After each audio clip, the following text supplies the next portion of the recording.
ওয়া আকামুস সালাত, নামাজ কায়েম করতে হবে। নামাজ আল্লাহ রাব্বুল আলামিন যতই গুণের কথা বলুক না কেন, নামাজের কথা আমার আল্লাহ উল্লেখ করবেন। কারণ একজন বান্দা আল্লাহর কাছে প্রিয় হতে গেলে সবচেয়ে বেশি ইবাদতের প্রয়োজন হলো নামাজ। কিসের? নামাজ।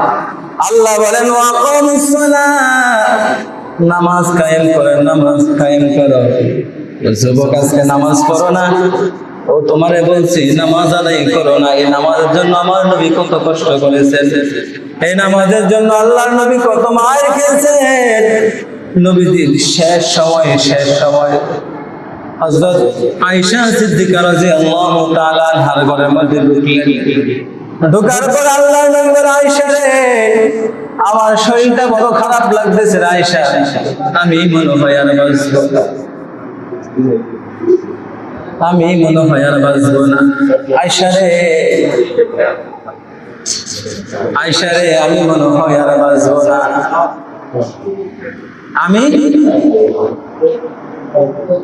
আমি মনে হয় আর বাঁচবো না রে আয়েশা।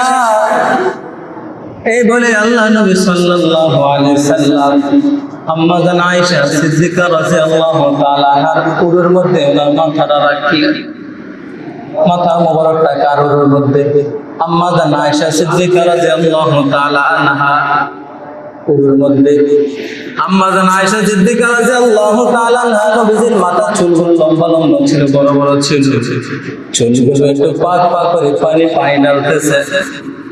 আর আম্মা জান আয়েশা সিদ্দিকা বলে, ইয়া রাসূলুল্লাহ, আপনার কি বলেন? আমার নবী বলে, আয়েশা রে, মনে হয় আমি আর বাঁচবো না, মনে হয় আমি আর বাঁচবো না। এই মুহূর্তে হযরত বেলাল আযান দিল। কে আযান দিল? বেলাল আযান দিল। আল্লাহর নবী দুই চোখের পানি পালাইয়া বলে, আয়েশা রে, আমার বেলাল কেন কান্দে রে? আজকে আমার বেলালের আযানের মধ্যে কান্দা মাখার কথা শুনতে পাই। আমার বেলাল যখন আযান দিত, আমি বেলালের সামনে দাঁড়িয়ে যাইতাম। আজকে মনে হয় আমাকে দেখতেছে না, এই জন্য আমার বেলাল আযানের মধ্যে কান্দিতেছে রে আয়েশা। এই বলে আল্লাহ নবী সাল্লাল্লাহু আলাইহি সাল্লাম বলে, আয়েশা রে, আমি মসজিদে যাব, আমার সাহাবী বেলাল কান্দিতেছে রে আয়েশা, আমি মসজিদে চলে যাব। এই বলে জমিনে দাঁড়াইতে গেলেন, হঠাৎ করে আবার ঘুরি পড়তে গেছিলেন, মাথা ঘুরাই উনি জমিনে পড়বেন। ওই মুহূর্তে আম্মা জান আয়েশা সিদ্দিকা আল্লাহ নবীকে ধরে ফেললেন, ধরার পরে বলেন, ইয়া রাসূলুল্লাহ, আপনার শরীরটা সুস্থ না, আপনি মসজিদে যাওয়া লাগবে না। আল্লাহর নবী দুইটা চোখের পানি বানাইয়া বলে, আয়েশা রে, আমার মনে হয় আমার কিসমতে আর মনে হয় না মসজিদে যাওয়া হবে না রে আয়েশা। ও আয়েশা, আমার কিসমতে মনে হয় আর মসজিদে যাওয়া যাবে না। আমার সাহাবী আবু বকর ডাকো, আমার জায়নামাজে দাঁড়ায়া করাইয়া দাও। সুবহানাল্লাহ বলবেন। নেতৃত্ব আসবে কিসের থেকে? নামাজ থেকে। নেতৃত্ব আসবে কিসের থেকে? যেই দিন এই দেশে নেতৃত্ব আসবে নামাজ থেকে, ওই দেশে সাদাবাদ খুন সবগুলো চলে যাবে। ইসলামের যতগুলো খলিফা হয়েছে সবাই নেতৃত্ব পেয়েছেন কিসের থেকে? নামাজ থেকে।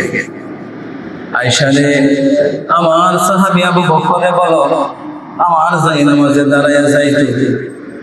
আম্মা জান আয়েশা সিদ্দিকা রাদিয়াল্লাহু তাআলা দিলেন আবু বকর। এবার আল্লাহর নবী সাল্লাল্লাহু আলাইহি সাল্লাম আম্মা জান আয়েশা সিদ্দিকা বলে, আয়েশা, আমার একটা মেসওয়াক এনে দিতে পারবানি? আমার পেটে বন্ধ লাগতেছে, আমার একটা মেসওয়াক এনে দাও।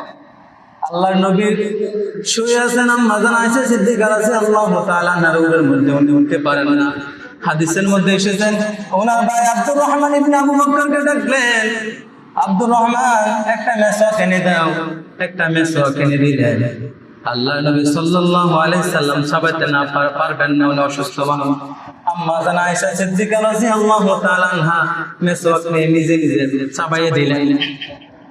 চাবাইয়ে দেওয়ার পর আল্লাহর নবী সাল্লাল্লাহু আলাইহি সাল্লাম মাথাটা ঝুঁকিয়ে চাইলেন। চাওয়ার পরে দেখলেন আম্মা জান আয়েশার মুখে থুতু লাগিয়ে রয়েছে মেসওয়াকের মধ্যে। সুবহানাল্লাহ। আল্লাহ নবী সাল্লাল্লাহু আলাইহি সাল্লাম মেসওয়াকটা নিয়ে আম্মা জান আয়েশা সিদ্দিকা ওই মেসওয়াকের মাথায় থুতুলো লেগে রয়েছে, এগুলো শুষে শুষে পান করতেছেন। সুবহানাল্লাহ।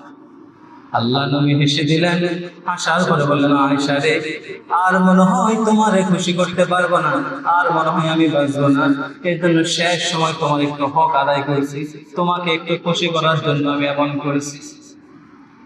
এই কথা বলার পর আল্লাহ নবী সাল্লাল্লাহু আলাইহি সাল্লাম বলে, আয়েশা রে, আমার একটু জানালার পাশে নিয়ে যাও রে আয়েশা। আবার সাহাবীরা কেন যেন কাঁদতেছে, কান্দার আওয়াজ আমি শুনতেছি। সাহাবীরা যখন দেখলেন আবু বকর নামাজে দাঁড়িয়ে গেলেন, পিছন থেকে সাহাবীরা হাও হাও করে কান্না শুরু করলেন। ওমরে কান্না করতেছেন নামাজের মধ্যে, হায় রে, আমার নবী তো আজকে ইমাম নাই, ইমাম পরিবর্তন হয়ে গেছে। সাহাবীরা চিৎকার করে কান্না করতেছে। হযরত বেলাল পাগল হয়ে গেলেন, আমার নবী নাই, আমার নবী নাই, আমার নবী নাই। আবার নবীর তাকবীরটা আমি পাইতেছি না, আমার নবীর তাকবীরটা পরিবর্তন হয়ে গেছে। এটা দেখে সমস্ত সাহাবীরা হাউ মাউ করে মসজিদে নামাজের মধ্যে কান্দে দিয়েছে। আল্লাহর নবী বলে, আয়েশা রে, আমার সাহাবীরা কান্দে কান্দে, আমার একটু মসজিদে জানালার পাশে নিয়ে যাও। আল্লাহর নবীরা যখন জানালার পাশে নিয়ে আসলেন, আল্লাহ নবী জানালা আমাদের চিত্রগুলো দেখতে লাগলেন, আর দুই চোখের পানি পালাইয়া পালাইয়া কাঁদতেছেন। চোখের পানি দিয়ে দাড়ি মোবারক গুলো ভিজে গেলেন। আম্মা জান আয়েশা কান্দে বলতেছেন, ইয়া রাসূলুল্লাহ, ইয়া হাবিবাল্লাহ, আপনি কাঁদেন কেন? আপনার সাহাবীরা তো নামাজ আদায় করতেছে। আল্লাহর নবী দুই চোখের পানি পালাইয়া বলে, আয়েশা রে, এই নামাজের জন্য মক্কার মানুষ আমাকে মারতে মারতে রক্তাক্ত বানিয়ে ফেলেছে রে আয়েশা। এই নামাজ কায়েম করার জন্য আমি যখন নামাজ পড়েছিলাম, কাফেররা আমার ঘাড়ের মধ্যে, আমার পিঠের মধ্যে ওঠে নারী বুড়ি ঝুলাই দিয়েছেন আয়েশা। এই নামাজ কায়েমের জন্য উহুদের ময়দানে আমার দাঁত হারিয়ে ফেলেছে রে আয়েশা। আয়েশা রে, নামাজ প্রতিষ্ঠা করার জন্য উহুদের ময়দানে আমি রক্তাক্ত হলাম, আমার মাথার মধ্যে দুটা কড়া ঢুকে গেছে রে আয়েশা। এই নামাজ কায়েম করার জন্য তায়েফের যুবকরা আমাকে মারতে মারতে একবার নয়, দুইবার নয়, তিনবার বেহুশ করে ফেলেছে রে আয়েশা। আয়েশা রে, নামাজ কায়েম করার জন্য আমার সাহাবী, কত সাহাবীরা আমি হারিয়ে ফেলেছি রে আয়েশা। আমার চাচা শহীদুস শুহাদা আমির হামজা এই নামাজ কায়েম করার জন্য ওনাকে শহীদ করে ওনার ভিতর থেকে কলিজা বাহির করে কাঁচা কলিজা খেয়ে ফেলছে রে আয়েশা। আয়েশা নামাজ কায়েম করার জন্য আমার সাহাবীরা কত মার খেয়েছে রে আয়েশা। আমি খব্বাবরে হারিয়ে ফেলেছি রে আয়েশা।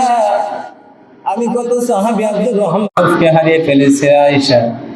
কত সাহাবীরে আমি হারিয়ে ফেলেছি এই নামাজ কায়েম করার জন্য। এই নামাজ কায়েম করার জন্য ওই খন্দকের যুদ্ধে আমি কোদাল মারতে মারতে আমার কোমরটা কেমন যেন খোঁজা হয়ে গেছে আয়েশা। এই নামাজ কায়েম করার জন্য আমার কত সাহাবীরা মার খেয়েছে, কত দিন কত রাত খানা খান নাই রে আয়েশা। আজকে নামাজটা যখন আমি দেখেছি আয়েশা, আমার চোখের পানি চলে এসেছে। এই চোখের পানি না কান্নার, দুঃখের কান্না নয়, এই চোখের পানিটা হলো সুখের কান্না। এবার আম্মা জান আয়েশা বলে, ইয়া রাসূলুল্লাহ, আমি কয়েকটা কারণে শ্রেষ্ঠত্ব পেয়েছি। এক নাম্বার কারণ হলো আমি আপনার একমাত্র কুমারী স্ত্রী, আমি একমাত্র আপনার কুমারী স্ত্রী। 6 বছর বয়সে আপনার বিবাহ হয়েছে, 9 বছর বয়সে আপনার ঘরে আমি এসেছি। ইয়া রাসূলুল্লাহ, ইয়া হাবিবাল্লাহ, আমি এমন ভাগ্যবান, আমি জিবরাইলকে নিজে চোখে দেখলাম। আপনি যখন আমার সামনে আমার সাথে শুয়ে রয়েছেন এক কাতার ভিতরে, এক কম্বলের ভিতরে, ওই সময় জিবরাইল এসে আপনার কাছে ওহী নিয়ে আসতো, আমি দেখতাম জিবরাইলকে। ইয়া রাসূলুল্লাহ, ইয়া হাবিবাল্লাহ, আমি বড় ভাগ্যবান, আপনার শেষ মৃত্যুটা আমার ঘরে হয়েছে, আপনি আমার বুকের মধ্যে শুয়ে ছিলেন। ইয়া রাসূলুল্লাহ, আপনার শেষ খাবার আমি আয়েশার থুতু মুখ। সুবহানাল্লাহ। ইয়া রাসূলুল্লাহ, ইয়া হাবিবাল্লাহ, আপনার ঘর, আপনার কবর, আপনার রওজা বেশি দূরে না, আমার ঘরের মধ্যে আপনার রওজা। ইয়া রাসূলুল্লাহ, ইয়া হাবিবাল্লাহ, আমি শ্রেষ্ঠত্ব লাভ করেছি। আপনি ইন্তেকালের পূর্বে আমার কাছে বলে গেছেন, ও আয়েশা, আমার উম্মতকে বলে দিও, আমার সাহাবীদেরকে বলে দিও, আসসালা আসসালা আসসালা, নামাজ নামাজ নামাজ। সুবহানাল্লাহ। নামাজের হেফাজত করো, নামাজের হেফাজত করো। ওমা মালাকাত আইমানুকুম, দাস দাসীর সাথে খারাপ ব্যবহার করো না। তাহলে এই নামাজ প্রতিষ্ঠা করার জন্য আল্লাহ নবী কত কষ্ট করেছেন। তাই আসুন আমরা নামাজ প্রতিষ্ঠা করবো ইনশাআল্লাহ। সময় শেষ।